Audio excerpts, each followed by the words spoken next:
حضرت صابر پاک جو کلیہ شریف میں آرام فرما ہیں، اور دوسرے حضرت خواجہ نظام الدین اولیاء رحمۃ اللہ علیہ جو دہلی میں بستی حضرت نظام الدین کے نام سے ہی یہ بستی جو پہلے غیاث پور کے نام سے تھی، جب حضرت خواجہ نظام الدین اولیاء رحمۃ اللہ علیہ کا قیام یہاں ہوا تو پھر یہ بستی حضرت نظام الدین کے نام سے ہی مشہور ہو گئی. اسی کے نام سے اسٹیشن ہے، اسی کے نام سے بستی میں 3 آبادیاں ہیں. ایک بستی حضرت نظام الدین کہلاتی ہے، ایک حضرت نظام الدین ویسٹ کہلاتا ہے، ایک حضرت نظام الدین ایسٹ کہلاتا ہے جس میں ریلوے اسٹیشن بھی ہے. تو یہ جو سلسلہ ہے ایک طرح سے یوں سمجھیے کہ حضور اکرم صلی اللہ علیہ وسلم کی جو علمی میراث تھی، حضور اکرم صلی اللہ علیہ وسلم نے فرمایا تھا کہ ان العلماء ورثۃ الانبیاء، علماء نبیوں کے وارث ہیں. فإن الانبیاء لم یورثوا دینارا ولا درہما، انبیاء اکرام دینار و درہم، روپے پیسے سونا چاندی کی وراثت نہیں چھوڑتے ہیں. انما ورثوا العلم، وہ علم کی میراث چھوڑتے ہیں. انبیاء اکرام کی میراث 2 طرح کی ہوتی ہے. ایک تو علم ظاہر، قرآن اور حدیث اور فقہ اور حلال اور حرام اور جائز اور ناجائز، جو جس سے شریعت کا نظام مرتب ہوتا ہے.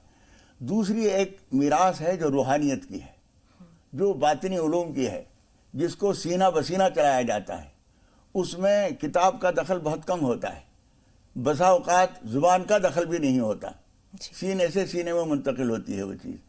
اس کے وارثان جو ہیں وہ یہ اولیاء کرام ہیں. ہندوستان میں ایک عظیم نام جہاں حضرت خواجہ معین الدین چشتی اجمیری رحمۃ اللہ علیہ نے بھی چلہ کیا تھا، حضرت سیدی علی حجویری رحمۃ اللہ علیہ حضرت داتا گم بخش کے نام سے جو مشہور ہیں، ان سے بھی پہلے سے یہاں لوگ آئے تھے. لیکن اس کے بعد جب حضرت داتا گنج بخش تشریف لائے تو انہوں نے پوری طرح سے منظم کیا. وہ صاحب تصانیف بھی تھے، شاعر بھی تھے، اور روحانیت کے بھی اعلیٰ مقام کے حامل تھے. جب حضرت خواجہ معین الدین چشتی اجمیری رحمۃ اللہ علیہ ہندوستان میں تشریف لائے تو ان سے کہا گیا تھا کہ وہاں ایک شیر بھی بیٹھا ہوا ہے، ملتان کی سرحد پر ایک شیر بیٹھا ہے. تو اس شیر کے پاس آ کر اور انہوں نے چلہ کیا تھا. اور خواجہ معین الدین چشتی اجمیری رحمۃ اللہ علیہ جیسی ہستی جس کو کامل کہے اور جس کو عظیم ہستی مانے، جس کے آستانے پر چلہ کرنے کی ضرورت سمجھے، وہ اس کا مقام کیا ہوگا. بے شک. وہاں چلہ کرنے کے بعد ان کی اجازت سے پھر وہ بھیجا گیا تھا حضور اکرم صلی اللہ علیہ وسلم کی طرف سے. اور حضور اکرم صلی اللہ علیہ وسلم کے بھیجنے کے بعد کیا ضرورت کسی کی رہ گئی، لیکن علاقائی طور پر ان کی اہمیت تھی، اس لیے وہاں پر تشریف لائے، پھر وہاں چلہ کیا، اور پھر وہاں سے گویا NOC لے کر پھر اجمیر شریف تشریف لائے. بالکل. اور وہ سارا کام جو کرتے ہیں یہ لوگ خطوط نہیں لکھتے، ٹیلی فون کا تو دور ہی نہیں تھا، موبائل کا دور نہیں تھا، لیکن سارا کام جو ہے ان کا سینہ بسینہ ہوتا ہے. اور ان کی باتوں میں ایک ایک لفظ کے اندر دریا پنہاں ہوتے ہیں، دفتر محفوظ ہوتے ہیں. وہ اپنی روحانیت کے ذریعے، اپنے کمال کے ذریعے اپنی باتوں کو منواتے ہیں. اور وہ جو آپ لوگوں نے سنا ہوگا کرامت، اصل میں کرامت جو ہے وہ کرامت اللہ لہم ہوتا ہے، اللہ کی تکریم ہوتی ہے ان کی بات کو مضبوط بنانے کے لیے، ان کی بات میں تاثیر پیدا کرنے کے لیے. جس طرح سے اللہ رب العالمین اپنے نبیوں کو معجزات عطا فرماتا ہے، اسی طرح سے تھوڑے سے فرق مراتب کے ساتھ وہ چیز کرامت کے طور پر اولیاء کرام کے یہاں ملتی ہے. اور ان کرامتوں سے وہ کام لیتے ہیں اور اپنی شخصیت کو منوانے کا نہیں، اللہ کی بات کو تسلیم کرانے کا کام اس سے لیتے ہیں. بالکل مولانا صاحب، جس طرح انبیاء کو معجزے عطا کیے جاتے ہیں، اسی طرح بزرگان دین کو اللہ تعالیٰ کرامتیں عطا کرتا ہے. اب یہاں آپ نے وہ اقبال کا شعر ہے نا کہ نگاہ مرد مومن سے بدل جاتی ہیں تقدیریں. تو بزرگان دین کو اللہ تعالیٰ نے یہ بھی صلاحیت دی ہوتی ہے، ایک بہت بڑی نعمت ہے جو ودیعت کی ہوتی ہے، کہ کسی کو اپنے آغوش میں لے کر اگر سینے سے لگا لیا، بھینچ لیا، تو دل کی دنیا جو ہے وہ اس پہ اللہ تعالیٰ کے انوار ہیں منکشف ہونے لگتے ہیں. حضرت خواجہ باقی باللہ صاحب نے یہی تو کیا تھا. جی. اسی طرح حضرت ابراہیم قندوزی رحمۃ اللہ علیہ نے جب حضرت خواجہ معین الدین چشتی اجمیری رحمۃ اللہ علیہ کے منہ میں چبا کر ہلکا ایک ٹکڑا چبا کے اور ان کو دیا تھا، 14 طبق روشن ہو گئے. جی. اور دل کی دنیا بدل گئی. حالانکہ انہوں نے کوئی واضح نصیحت نہیں کی، کوئی کتاب لکھ کر ان کو نہیں پڑھوائی، کچھ نصیحت نہیں کی، کوئی تاکید نہیں کی، بس کھلایا اور اسی میں منتقل کر دیا جو کچھ منتقل کرنا تھا. اور اس کے بعد حضرت خواجہ معین الدین چشتی اجمیری رحمۃ اللہ علیہ، جس کو ہم یہ نہیں کہہ سکتے کہ وہ ایک بے سہارا آدمی تھے جن کے پاس کمانے کھانے کے لیے نہیں تھا، تو انہوں نے یہ طریقہ اختیار کر لیا. ان کے پاس باغ تھا، پنچکی تھی، ان سب کو بیچا اور وہ تمام پیسے راہ خدا میں لٹا کے اور نکل کھڑے ہوئے. اور جب آدمی اپنے آپ کو اللہ تعالیٰ کے لیے پوری طرح حوالہ کر دیتا ہے تو پھر خدا پاک بھی اس کو نوازتا ہے. من اتانی ماشین اتیتہ ہرولۃ، جو میری طرف چل کے آتا ہے میں اس کی طرف دوڑ کر آتا ہوں. من تقرب الی شبرا تقربت الیہ ذراعا ومن تقرب الی ذراعا تقربت الیہ باعا. جو میری طرف ایک بالش بڑھتا ہے، حدیث قدسی میں اللہ تعالیٰ فرماتا ہے میں اس کی طرف ایک ہاتھ بڑھتا ہوں، اور جو میری طرف ایک ہاتھ بڑھتا ہے تو میں دونوں ہاتھوں کی لمبائی کے برابر اس کی طرف بڑھتا ہوں، اور جو میری طرف چل کر آتا ہے میں دوڑ کو اس کو بنا لیتا ہوں. یہ حضرات جو ہیں اپنے آپ کو فنا کر دیتے ہیں. آپ اندازہ کیجئے چینی کو جب آپ پانی میں گھول دیتے ہیں اس کے بعد چینی کہاں گئی؟ فنا ہو گئی. فنا ہو گئی. موجود ہے لیکن دودھ کی شکل میں ہے، پانی کی شکل میں ہے. اسی طرح سے یہ لوگ فنا فی اللہ جو کہلاتے ہیں وہ اسی طرح سے فنا فی اللہ ہوتے ہیں، کہیں نہیں ہیں اور ہر جگہ ہیں. ایک بزرگ کہا کرتے تھے دنیا میں جو کچھ ہو رہا ہے میری مرضی سے ہو رہا ہے. لوگوں نے پوچھا کہ یہ کیا مطلب؟ انہوں نے کہا کہ میں نے اپنی مرضی کو اللہ کی مرضی میں گم کر دیا ہے. جو اللہ چاہتا ہے میں وہی چاہتا ہوں، تو میری مرضی سے تو ہو رہا ہے سب کچھ. بالکل.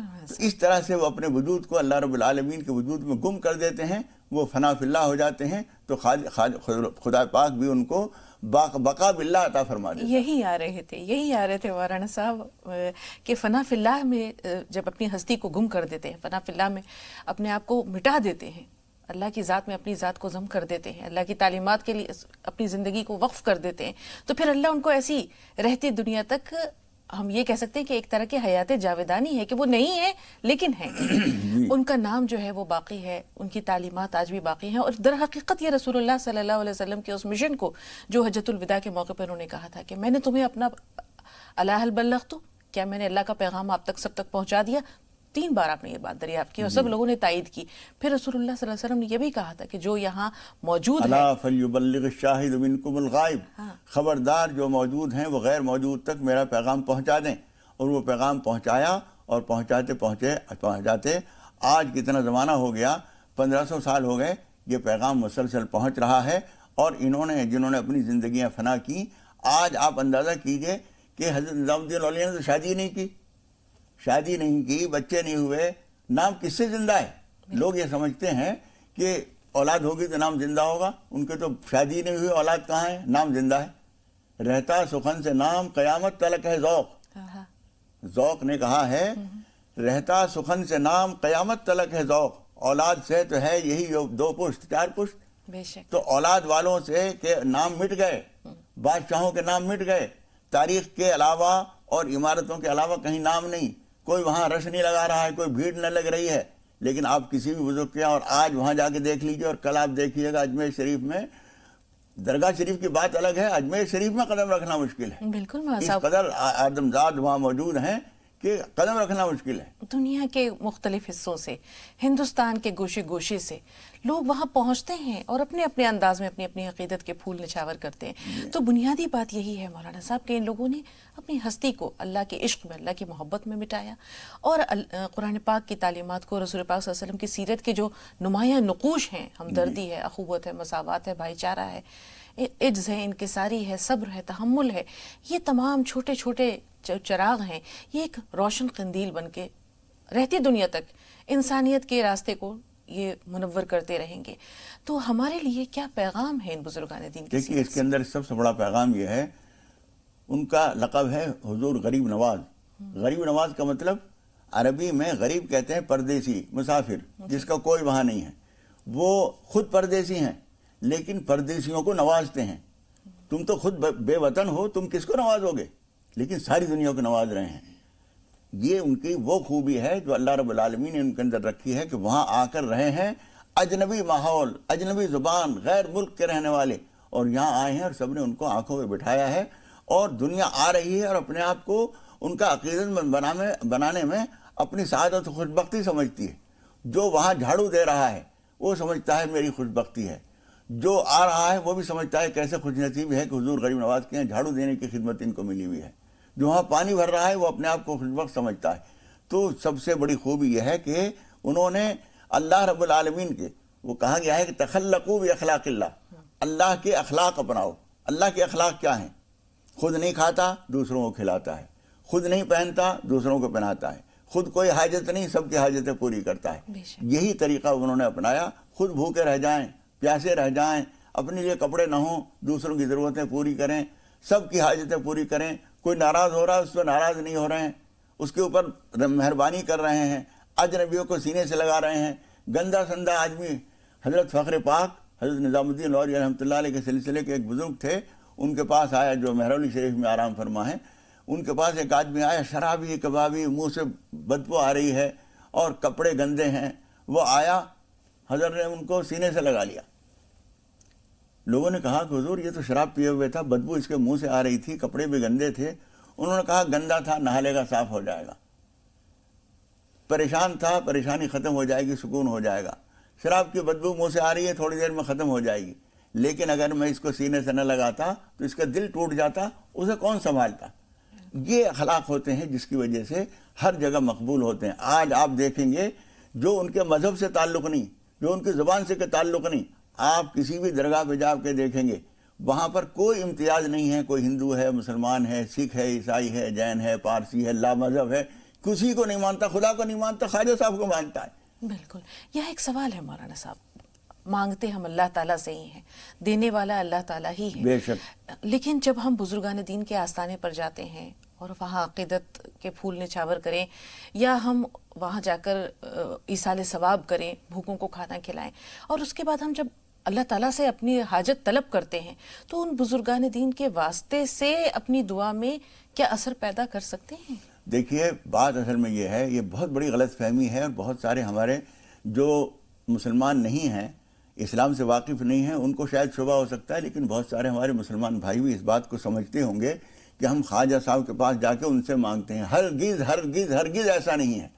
ہم خواجہ صاحب سے نہیں مانگتے. ہم حضرت نظام الدین اولیاء رحمۃ اللہ علیہ کے جا کے یہ نہیں کہتے کہ بیٹا ہمیں دو. حضرت خواجہ معین الدین چشتی اجمیری کے یہاں جا کر یا حضرت قطب صاحب کے یہاں جا کر ہم یہ نہیں کہتے کہ ہماری دعا قبول کر لو، ہمارا کاروبار ٹھیک کر دو، ایسا نہیں کہتے. بلکہ ان لوگوں نے چونکہ اپنی زندگیاں اللہ کے لیے قربان کی ہیں، اس لیے ان کو خدا پاک کے ایک مقبولیت حاصل ہے. جب ہم ان کے آستانے پر پہنچتے ہیں تو ان کی روحانیت سے ہمیں فائدہ پہنچتا ہے اور ہماری دعا میں ایک تاثیر پیدا ہوتی ہے. آپ کو وقت زیادہ نہیں ہے. حضور اکرم صلی اللہ علیہ وسلم کی خدمت میں ایک علاقے کے لوگ آئے اور وہاں بارشیں نہیں ہو رہی تھیں، بہت پریشان تھے. انہوں نے آ کے حضور اکرم صلی اللہ علیہ وسلم کے سامنے اپنی درخواست پیش کی اور انہوں نے کچھ اشعار پڑھے. عرب میں تو ہر آدمی شاعر ہوتا تھا. انہوں نے ایک بات جو کہی، وہ حضور اکرم صلی اللہ علیہ وسلم کے سامنے ایک شعر پڑھتے ہوئے ایک مصرع کہا تھا، وَأَيْنَ فَرَارُ النَّاسِ إِلَّا إِلَى الرُّسُلِ. دوڑ کے بھاگ کے آ جانے کا ٹھکانہ پیغمبروں کے علاوہ اور کہاں ہے؟ بالکل. حضور اکرم صلی اللہ علیہ وسلم نے یہ نہیں کہا کہ میرے پاس دوڑ کے کیوں آئے ہو، ٹھکانہ تو اللہ کا ہے، اپنے گھر پہ دعا کرتے وہیں ہو جاتا. ہمارے بہت سارے بھائی جو بزرگوں کی اہمیت کو نہیں سمجھتے، وہ یہ کہتے ہیں کہ مسجد میں جاؤ اللہ سے مانگو. بالکل ٹھیک ہے، اپنے گھر پہ مصلی بچھاؤ، اللہ کے سامنے نماز پڑھو، نماز حاجت، اللہ سے مانگو. لیکن اگر کوئی آدمی وہاں جا رہا ہے تو حضور اکرم صلی اللہ علیہ وسلم کے اس طریقے پر عمل کر رہا ہے. حضور اکرم صلی اللہ علیہ وسلم نے یہ نہیں فرمایا کہ تمہارا یہ لفظ شرک کیا ہے. وَأَيْنَ فَرَارُ النَّاسِ إِلَّا إِلَى الرُّسُلِ. دوڑ کے آ جانے کے لیے پیغمبروں کے علاوہ اور کون سا ٹھکانہ ہے؟ حضور اکرم صلی اللہ علیہ وسلم نے اس بات کو تسلیم کیا اور آپ نے ہاتھ اٹھائے اور دعا فرمائی، اور اسی وقت ابھی چہرے پر ہاتھ واپس نہیں پھیرے تھے کہ بارش شروع ہو گئی. حضور اکرم صلی اللہ علیہ وسلم کے چہرے پہ مسکراہٹ آئی اور آپ نے فرمایا کہ کوئی ہے جس کو ہماری چچا میاں کے کچھ اشعار یاد ہوں؟ حضرت علی رضی اللہ تعالیٰ عنہ جو جناب ابو طالب کے صاحبزادے ہیں وہ موجود تھے. انہوں نے کہا اللہ کے رسول آپ کی مراد شاید ان اشعار سے ہے جس میں ابا جان نے یہ کہا تھا کہ ہمارا بھتیجا اس شان کا ہے کہ ان کے چہرے کا واسطہ دے کر بارشیں طلب کی جاتی ہیں. جو کہا انہی اشعار کو کہہ رہا ہوں. پھر حضرت علی نے کھڑے ہو کر جناب ابو طالب کے اشعار بیان کیے. میں یہ بتا رہا ہوں کہ وہاں کی حاضری ہم اللہ رب العالمین کے علاوہ کسی سے نہیں مانگتے. قاضی الحاجات اللہ رب العالمین ہی ہے، لیکن ان کے آستانے پر جا کر ہم جب دعا کرتے ہیں تو ان کی روحانیت، ان کی وہ قربانیاں جو اللہ کے لیے اور اللہ کی مخلوق کے لیے انہوں نے پیش کی ہیں، اس کی تاثیر ہماری دعا میں پیدا ہوتی ہے اور وہ دعائیں مقبول ہوتی ہیں. بالکل مولانا صاحب. اور آپ کی اس واقعے نے ایک واقعہ اور یاد دلا دیا.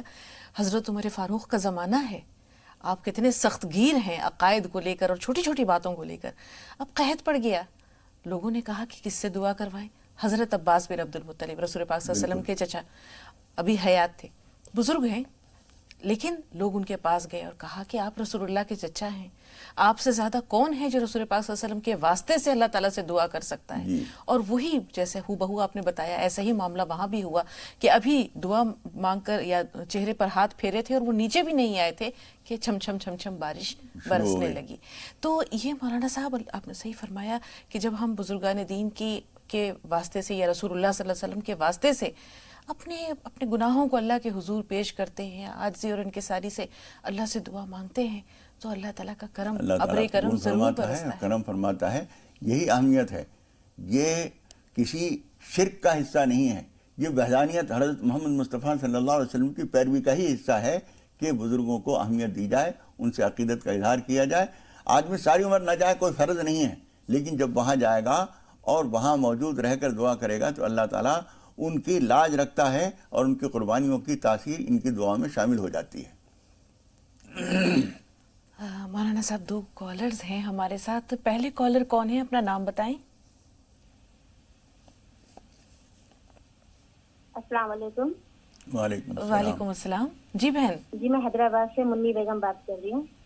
جی فرمائیے بہن، کیا سوال ہے؟ ہمارا بھائی کا بچہ 4 سال کا ہے، بات نہیں آتی اس کو، اور علاج بھی کرا رہے ہیں. اس کے لیے کچھ وظیفہ بتائیے. اور گھر میں بلیاں پالنا چاہیے نہیں.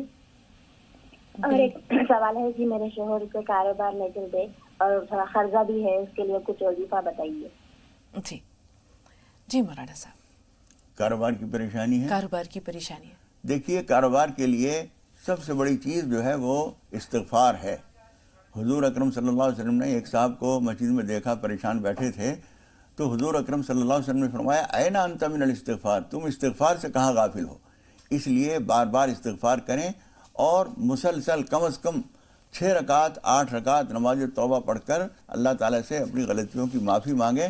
ہو سکتا ہے کوئی ایسی بھول چوک ہوئی ہو. حضور اکرم صلی اللہ علیہ وسلم فرماتے ہیں کہ اللہ تعالیٰ کبھی کبھی کسی گناہ کی وجہ سے ہماری روزی پہ رکاوٹ پیدا کر دیتا ہے. جس طرح سے تنخواہ روک دی جاتی ہے، کوئی ملازم جو ہے جب صحیح کام نہیں کرتا تو تنخواہ روک دی جاتی ہے، سسپینڈ کر دیا جاتا ہے. اسی طریقے سے خدا پاک بھی روزی روک دیتا ہے کسی غلطی کی وجہ سے. جب غلطی کی بار بار اللہ تعالیٰ سے معافی مانگیں گے تو وہ روزی کھول دے گا. اس لیے نماز توبہ پڑھیے، آپ بھی اور آپ کے شوہر بھی، اور بچوں کے لیے سورہ فاتحہ پڑھ کر پانی پہ دم کر کے دے دیا کریں تو انشاءاللہ تعالیٰ بہت بڑی چیز ہے وہ. ناظرین ایک بریک لے رہے ہیں، بریک کے بعد ملتے ہیں.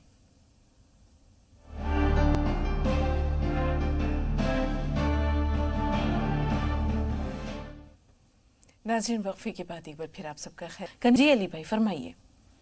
جی السلام علیکم آپ دونوں حضرات کو. اور مولانا صاحب کی خدمت میں پہلے تو دعاؤں کی درخواست ہے، اور مولانا صاحب خصوصی دعا فرمائیں کہ ملک میں امن چین رہے، سب لوگ بھائی چارے کے ساتھ رہے انشاءاللہ. اور میرا سوال یہ ہے کہ کچھ جگہوں پر یہ ہو رہا ہے کہ کچھ پیسے دے کر 1 یا 2 سال کے لیے مکان کرائے پر لے لیتے ہیں اور ہر مہینہ اس کا کرایہ نہیں دینا پڑتا، صرف بجلی کا بل دینا پڑتا ہے. اور ایک مقررہ وقت کے بعد 1 یا 2 سال کے بعد جب وہ پوری ہو جاتی ہے مدت تو وہ پیسے واپس ہو جاتے ہیں، پورے پیسے. تو ایسا کرنا کیسا ہے؟ میں سمجھ گیا. اچھا سوال ہے آپ کا. آپ سے پہلے بھی ایک کالر ہیں فیاض بھائی، انہوں نے یہ سوال کیا تھا، تو انشاءاللہ ضرور دیں گے مولانا صاحب جواب. تھوڑا سا انتظار کرنی. فاطمہ صاحبہ آپ کا سوال کیا ہے؟ جی السلام علیکم باجی.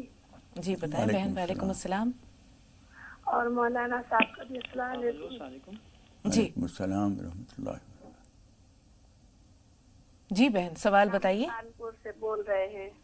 ہاں ہمارا سوال 2 سوال ہے میرا سوال یہ ہے کہ جیسے کہ ڈرم میں پانی بھرا ہوا ہے اور مطلب کہ ہم لوگ ہر چیز کو پانی اسی چیز سے استعمال کرتے ڈرم سے، مطلب باتھ روم بھی جا رہے ہیں اور پخانا بھی جا رہا ہے تو پانی اسی سے نکال رہے ہیں، نہانے کا سب چیز کا پانی اسی سے لے رہے ہیں. اس پانی سے ہمارا وضو جائز ہے کہ نہیں جائز ہے؟ ٹھیک ہے. دوسرا سوال. دوسرا سوال میرا باجی یہ ہے، میرے 3 بچے ہیں، 2 بیٹی 1 بیٹا. میری ایک بیٹی کا نام ہے الشفا وارثیہ عرف تمنا، دوسری بیٹی کا نام ہے الفیدا وارثیہ عرف کاجل، میرے تیسرے بھیا کا نام ہے محمد حسین وارثی عرف گوسل. ان کے معنی بتا دیجیے. یہ نام آپ تک پہنچے مولانا صاحب؟ جو آگے بتا دیں. لیکن مزے کی بات یہ ہے کہ سب میں عرف بھی لگا ہوا ہے. یہ عرف کا کیا مسئلہ ہے؟ جی اصل میں عرف جو ہوتا ہے وہی اصل میں نام ہو جاتا ہے. ہاں تو محمد حسن یا حسین جو نام رکھا ہے وہ بالکل ٹھیک ہے، دونوں نام بہت مبارک ہیں. اور تمنا جو ہے وہ بھی ٹھیک ہے, اور اس سے پہلے جو اصل نام ہے عرف تمنا عرف ہے, جو پہلا نام ہے وہ میں سمجھ نہیں پایا, وہ بھی جو سننے میں آیا تھا وہ بھی نام ٹھیک ہے. تیسرا نام کیا ہے؟ 2 ہی نام میری سمجھ میں آئے تھے, تیسرا نہیں آیا. وہ نام ٹھیک ہیں. باقی بہن کوشش یہ کیجئے کہ جو نام ہو اسی سے پکاریں, اس لیے کہ شخصیت پر نام کا اثر ہوتا ہے. ہم بولیں گے کچھ, نام کچھ ہوگا, کہیں کچھ ہوگا, کہیں کچھ ہوگا. ایک تو قانونی الجھن بھی کبھی کبھی پیدا ہو جاتی ہے اس میں کہ تم تو فلاں ہو, یا تو فلاں کیسے بول دیا تم نے. تو یہ چیز بھی ہے, دوسرے شخصیت پہ بھی اس کا اثر پڑتا ہے. اس لیے سوچ سمجھ کے پہلے ایک نام رکھا جائے اور وہی نام پکارا جائے. جی, وہ ڈرم کے پانی کا مسئلہ کیا ہے مولانا صاحب, پاکی ناپاکی؟ پانی کی بات یہ ہے کہ ایک ہی برتن میں پانی ہے اور اسی سے ہم وضو بھی کر رہے ہیں, اسی سے استنجا کر رہے ہیں, کوئی پریشانی نہیں ہے. فرق صرف یہ ہے کہ جس برتن سے, بڑے برتن سے پانی آپ نکال رہے ہیں, وہ برتن کہیں گندی کی جگہ نہ رکھا جائے, وہ ناپاک نہ ہو جائے. مثال کے طور پر لیٹرین کے آس پاس آپ نے کہیں رکھ دیا, یا چھینٹیں بھی آتی رہتی ہیں, اسی کو اٹھایا بڑے برتن میں, ٹب میں یا ڈرام میں ڈال دیا, وہ پھر ٹھیک نہیں رہے گا. باقی اس سے صاف برتن کے ذریعے آپ نکالتے رہیں. یا مثال کے طور پر جیسے بالٹی سے دودھ نکالنے والے ایک لمبی اس میں, اور وہ جوڑ دیتے ہیں ایک چھوٹا سا گلاس جیسا, اور اس سے نکالتے ہیں, کوئی پریشانی نہیں. تو نکالنے میں احتیاط کیجیے, پاک ناپاکی خیال رکھیے, پھر کوئی حرج نہیں ہے. جی, یاسمین بیکانیر سے, بتائیں بہن سوال کیا ہے؟ یاسمین ہمیں سن پا رہی ہیں؟ جی بتائیے بہن. ہاں, السلام علیکم. وعلیکم السلام. آپ کی ہم نام بول رہی ہوں. جی, اب بھی مجھے آپ سے بات کرنی تھی کہ جب سے میرا اوپر مکان بن رہا ہے, کمرہ 2 بنا رہی تھی, تو کچھ نہ مستری جو آتے ہیں وہ غلطی کر دیتے ہیں, اس سے نقصان ہوتا جا رہا ہے. کبھی کچھ ہمیشہ غلطی ہو رہی. آخر کیا بات ہے؟ مولانا صاحب سے دعا بھی کروانی تھی اور پوچھنا تھا. جی انشاءاللہ پروگرام کے اختتام پر بہن انشاءاللہ اجتماعی طور پر دعا ہوگی, مولانا صاحب دعا فرمائیں گے. تو سوالات آپ کے جو دعا سے متعلق ہے وہ ہم محفوظ کرتے جا رہے ہیں. بقیہ مکان کی تعمیر کا مسئلہ ہے مولانا. دیکھیے, مکان کی تعمیر میں ضروری ہے کہ راج مزدور کے اوپر نہ چھوڑا جائے. کوئی ایک آدمی جو ہے اس کا نگراں ہو, یا تو مالک خود اتنا جانتا ہو, ہر کام جو ہے حساب سے کرائے, یا کوئی اور نگراں ہو. راج مزدور جو ہے غلط کر دے تو اس کو بتائے گا کون؟ اس لیے نگرانی ہونی چاہیے. دوسرے ہے کہ کیسے بھی اس طرح کے تعمیری کام شروع کرنے سے پہلے کچھ نہ کچھ رائے خدا میں نکال دیجئے, تو اس کی برکت سے کام صحیح ہوتا رہتا ہے. جی انشاءاللہ. مہاراشٹر سے نوشاد صاحبہ, جی بتائیں بہن. جی بہن ہمیں سن پا رہی ہیں آپ؟ السلام علیکم. وعلیکم السلام. وعلیکم السلام. ٹی وی کی آواز بند کر دیجئے نوشاد صاحبہ.